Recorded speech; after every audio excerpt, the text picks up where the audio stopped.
In our previous videos, we have discussed pre-shading, base color, and post-tinting techniques. But that was done on an aircraft that was all one color over the majority of its surfaces.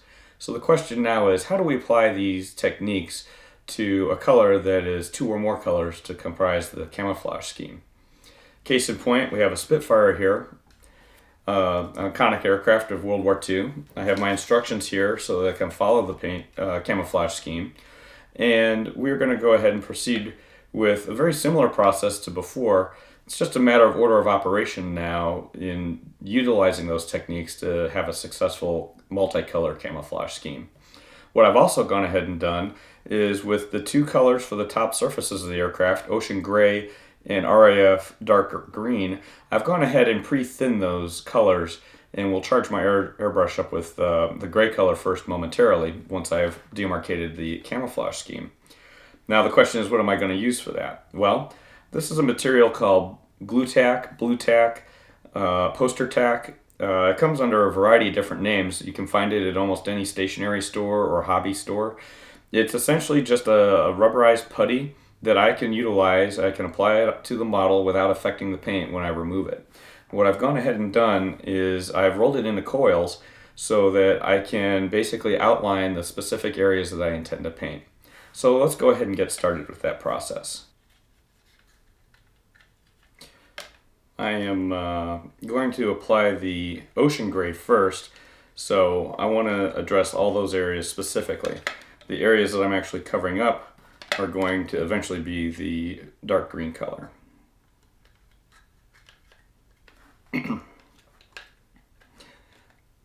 The great thing about this product is because it is able to create scalloping and curvatures naturally, I don't have to worry about any sharp edges or unusual edges that wouldn't be appropriate for the camouflage scheme itself.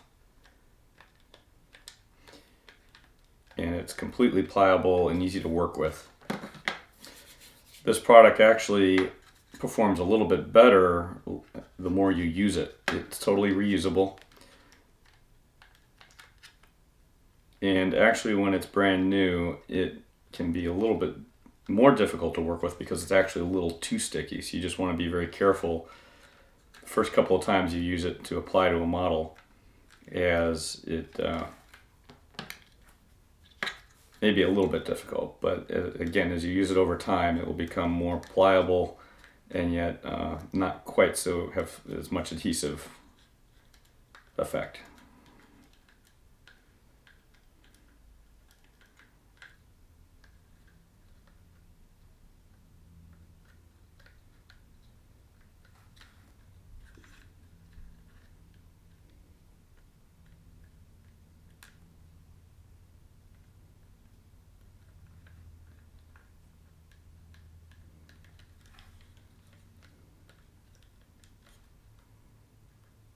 Okay, so there we go. We have just demarcated the areas that we're going to shoot the ocean gray. So now we're ready to go ahead and readjust the airbrush and get started. Once again, I've already gone ahead and thinned the paint, so it's all ready to go. So all I need to do is charge up the airbrush. I want to shoot a couple of shots on paper towel first just to make sure it's operating good. And it looks good, so we're all set to go. Similar to one of my techniques earlier, I prefer to work in, panel by panel in close. Work right along the camouflage area that's been demarcated, as well as the panel lines themselves.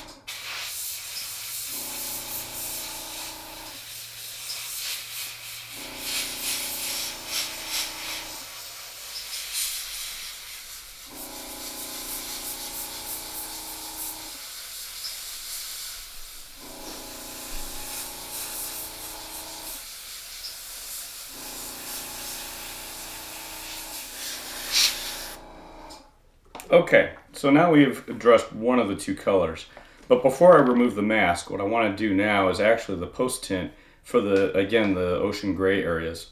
So like I've done before in previous video, I'm going to go ahead and take my color.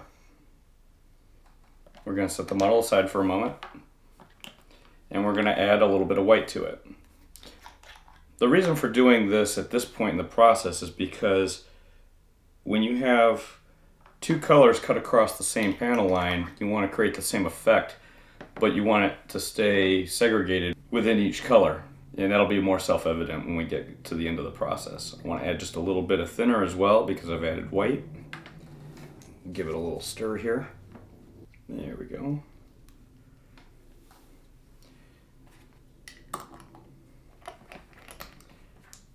I'm going to go ahead and put this back into the airbrush. Now I want to go ahead and shoot on paper towel first, just to eliminate the original base color. And there's my modified lighter color. So very quickly, I'm just going to touch a little bit on each of the panels in the areas that I've just painted.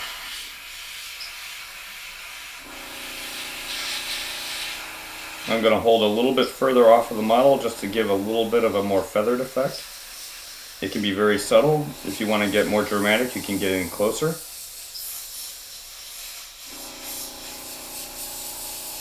Where it comes in contact with the mask, I want to go ahead and paint right into the mask itself a little bit.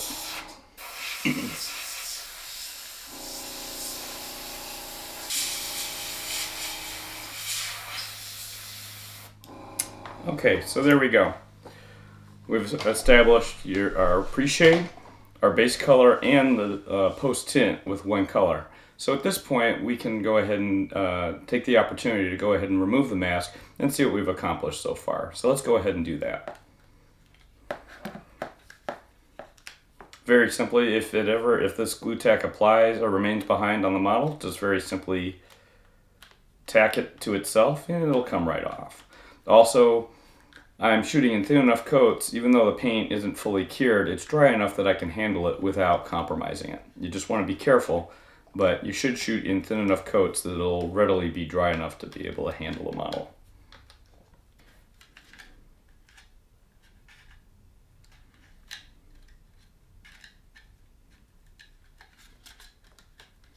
Okay, so there we go.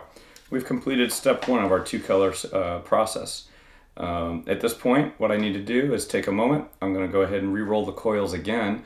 This way I'm all set to go when I want to jump over to my green paint. Okay, so we've gone ahead and we have now demarcated the areas that are going to be dark green. So we're protecting the areas that have been already established with the ocean gray. So we're all set with that.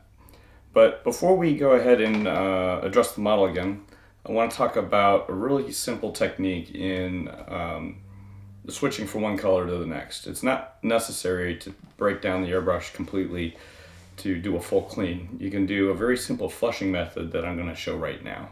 And I'm simply going to put this off to the side. I've already pre-thinned my green color, so that's all set to go. But now I simply want to clear the airbrush of the old color.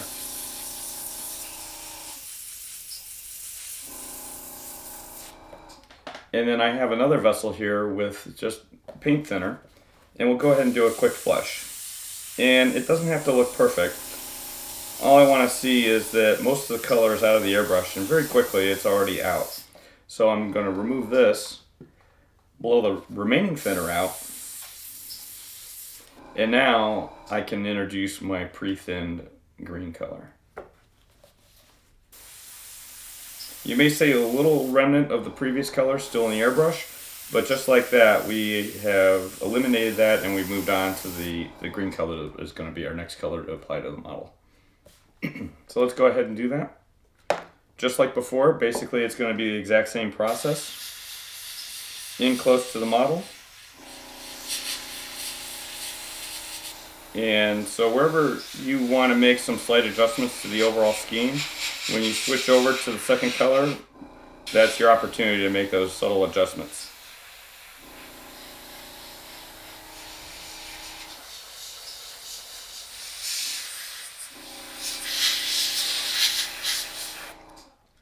Okay, so there we go. We've established the dark green areas on the model. And once again, we're just going to simply repeat the process again as far as with adding white to give a little bit of a sun-bleached effect over those areas as well. And then once again, just as before, we're working within each panel line, the post-tinting technique.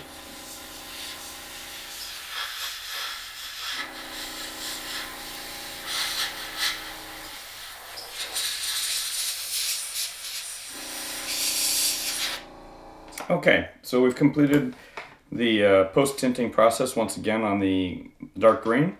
So now let's go ahead and see what our end results are. So we're simply going to remove the blue tack. And already you can start to see some of the fruits of our labors.